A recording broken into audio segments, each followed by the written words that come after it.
So let's rewind a bit. Have you ever split the dinner bill with friends, dividing it based on what each person consumed? In the real estate world, we have something similar, and it's called prorations. Prorations ensure that buyers and sellers fairly split certain expenses when a property is sold. Picture this: you're buying a house, and the seller has already paid the entire year's property taxes. But you'll be living there for part of the year, right? That's where prorations come in. It ensures that you're only paying for the portion of the year you're living in that house. Neat, huh? There are two main types of prorations: accrued and prepaid items.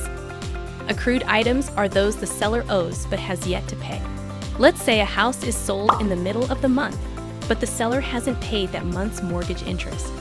Since interest payments usually cover the past month, the seller might owe more than just that half month's worth. This becomes a credit to the buyer at closing. On the flip side, we have prepaid items.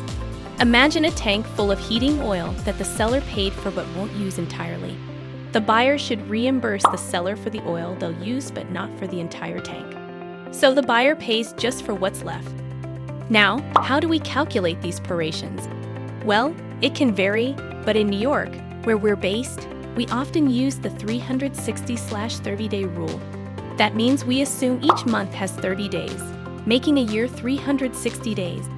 Although some places use actual calendar days for these calculations, in New York, if it's not explicitly mentioned, we default to the 360/30-day method. For instance, if you're closing a deal on September 30th, you're looking at 9 months or 270 days using our rule. If the yearly tax was $12,000, divide this by 360 days, and then multiply by 270 days. That gives you the prorated amount the seller owes. So why is all this important? Well, understanding prorations ensures transparency in real estate transactions.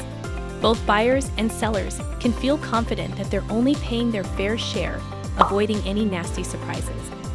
To sum up, prorations are like splitting the dinner bill, but for house-related expenses. As you begin your real estate journey, please keep this in mind and make sure your clients know this too. It might just make the transaction smoother and more transparent for everyone involved. See you on the next topic.